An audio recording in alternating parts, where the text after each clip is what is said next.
Atenção! Vai começar agora uma teleaula de processos de fabricação do curso profissionalizante. Este módulo tem um total de 80 aulas. Hoje, você vai assistir a teleaula número 68. Bons estudos!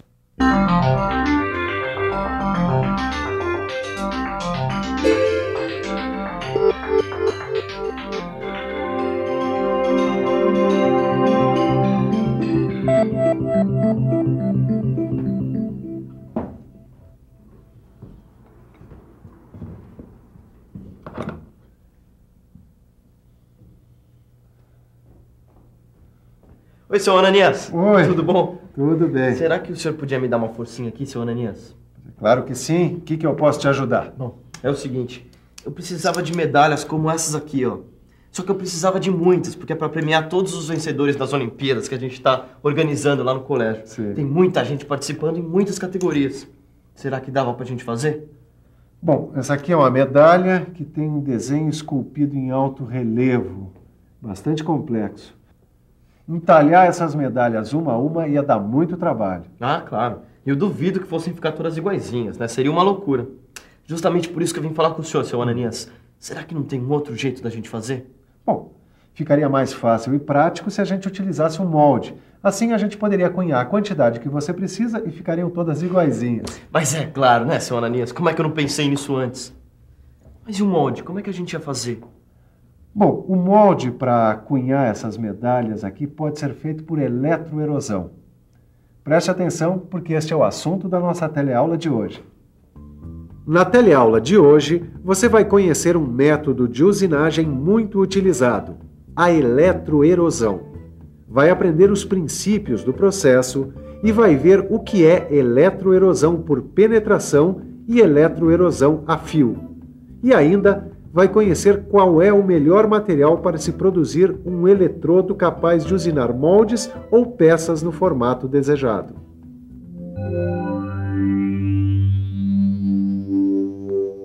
A eletroerosão é um processo que desintegra partículas metálicas por meio de descargas elétricas. As primeiras descrições desse processo datam de meados do século XVIII. Naquela época já se sabia usar descargas elétricas para transformar partículas em pó metálico. Mas esse processo só passou a ser usado na indústria há cerca de 60 anos. A eletroerosão foi usada, primeiro, para a recuperação de peças com ferramentas quebradas em seu interior, como brocas, machos e alargadores, por exemplo. Teve grande desenvolvimento durante a Segunda Guerra Mundial. Havia necessidade de acelerar a produção industrial num quadro de escassez de mão de obra.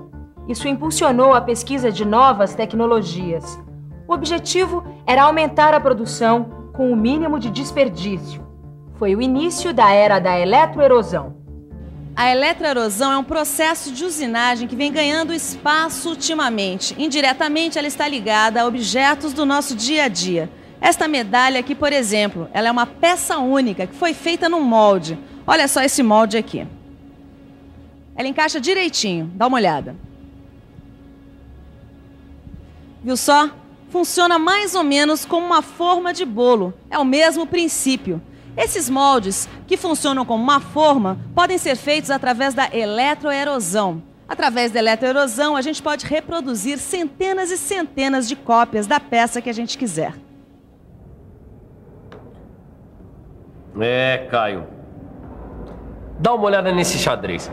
Como é que serão feitas essas peças tão perfeitas? Não sei não. Usinar uma peça como essa é difícil. A fresadora até que faz essa usinagem, Tito, mas você já imaginou o trabalhão que daria e o tempo que não ia levar? Para chegar a essa superfície assim, com alta qualidade de definição, sem distorção e sem nenhuma alteração visual? É só usando um molde, né? Mas aí o problema ia ser outro, Tito.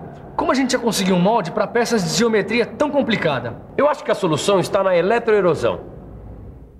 É isso mesmo. Primeiro é preciso fazer os moldes das peças do xadrez. O melhor processo para isso é a eletroerosão. Foi feito um molde para cada peça, das mais simples às mais complicadas. Repare só nesse molde. Por eletroerosão, dá para fazer esse molde em uma só fase de operação.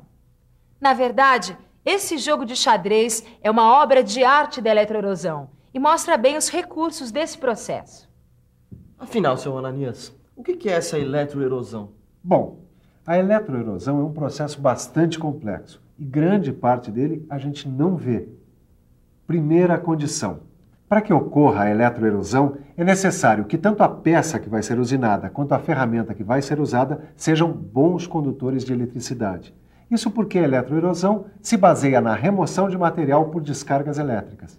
Bom, isso é lógico, né, seu Ananias? Como é que a gente ia querer uma descarga elétrica se os dois materiais não fossem bons condutores de eletricidade? Isso. Bom, daí nós temos dois tipos de eletroerosão.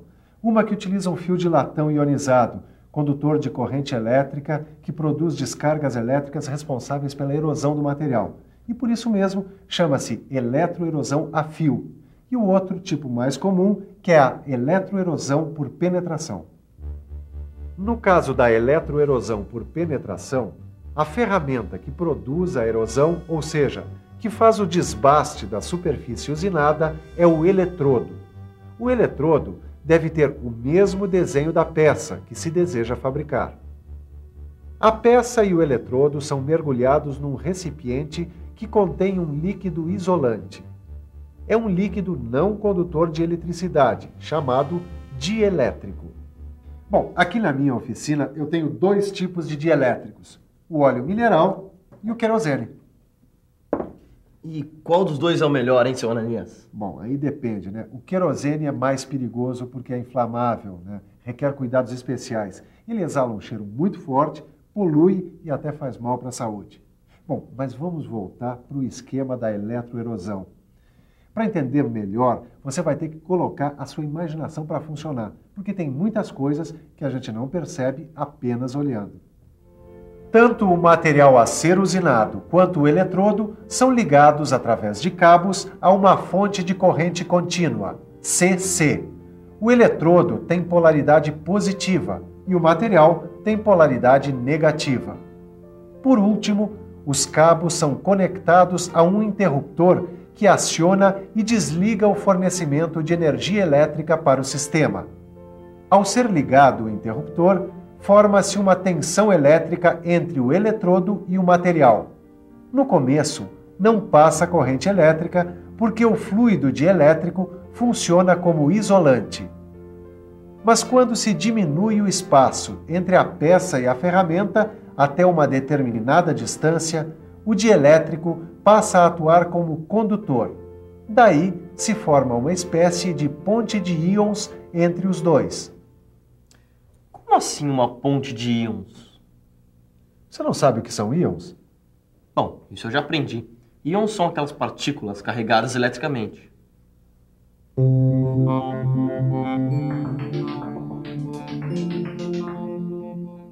Bem, vamos por parte. Temos íons carregados positivamente, os cátions, e temos íons com cargas negativas, que são os ânions. Essas partículas, em contato num líquido condutor, estabelecem uma corrente. Partículas migrando de um lado para o outro, uma ponte de íons. Bom, até aí eu entendi, seu Ananias. Mas como é que esse processo vai usinar a superfície da peça? Bom, vamos ter que imaginar um pouco mais, porque não é visível. Bem, depois que a peça e o eletrodo se aproximam até uma distância onde se forma a ponte de íons, produz-se uma centelha que aquece a superfície do material dentro do campo de descarga, fundindo aquela região da peça. Dependendo da intensidade da corrente aplicada, a temperatura ali pode variar de 2.500 a 50.000 graus Celsius. O processo de erosão ocorre simultaneamente na peça e no eletrodo. Com ajustes convenientes da máquina, é possível controlar essa erosão, de modo a obter até 99,5% de erosão na peça e apenas 0,5% no eletrodo. Com a erosão, o material vai ficar com o formato do eletrodo. Outro detalhe importante é a distância entre a peça e o eletrodo. A distância mínima na qual é produzida uma centelha é chamada de gap. Vem da palavra inglesa gap, que significa folga. Gap, na verdade, é o comprimento da centelha e depende da intensidade da corrente aplicada. O tamanho do gap pode determinar a rugosidade da superfície da peça. Com um gap alto, o tempo de usinagem é menor, portanto, a rugosidade é maior. Quando o gap é baixo, o tempo de usinagem é maior e a rugosidade da superfície da peça é menor.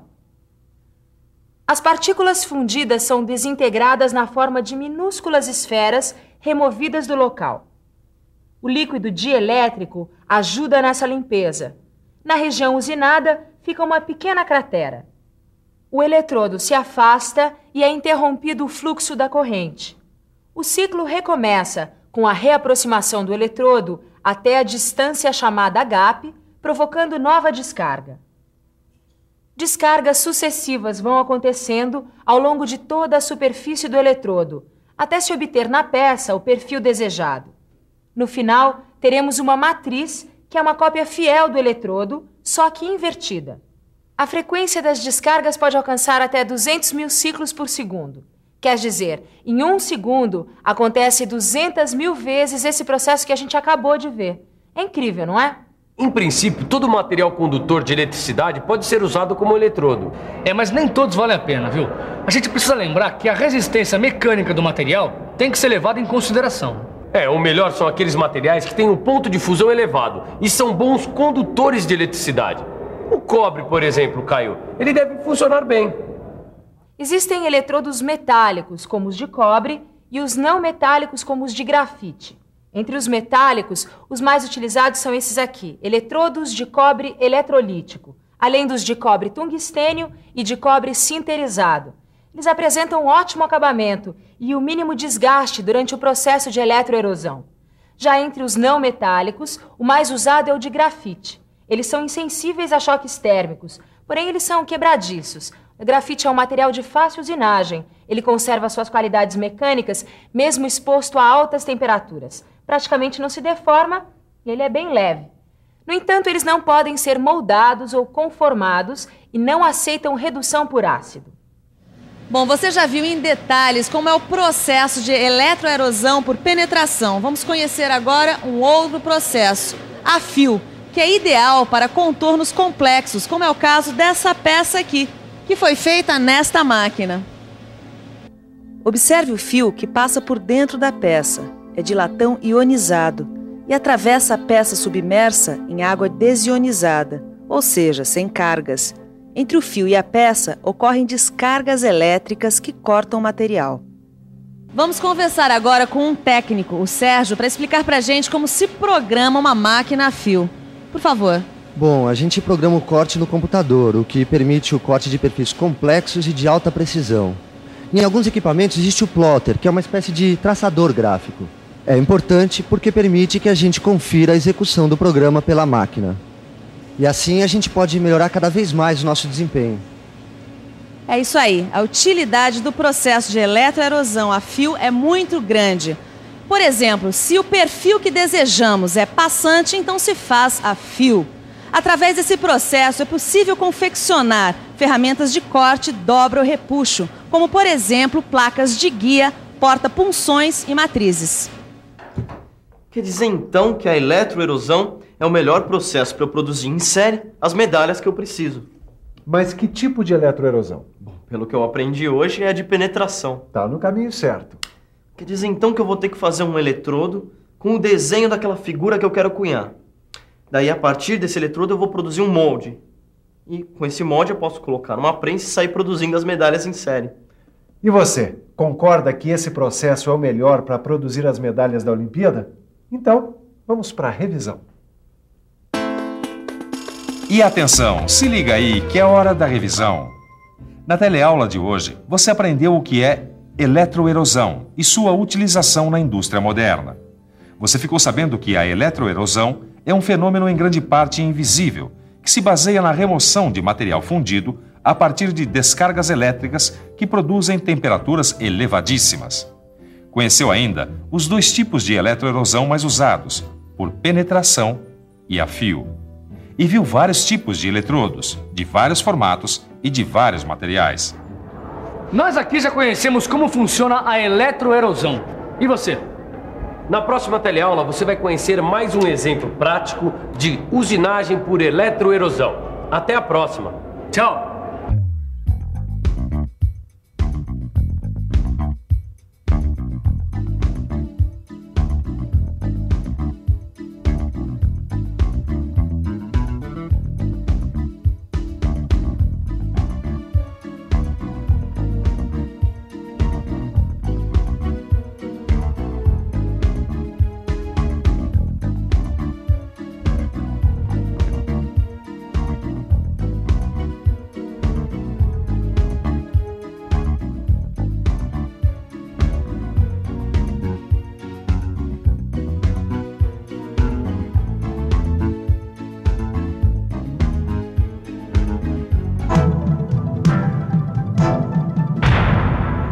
Telecurso 2000, um programa de educação do Sistema Fiesp e da Fundação Roberto Marinho.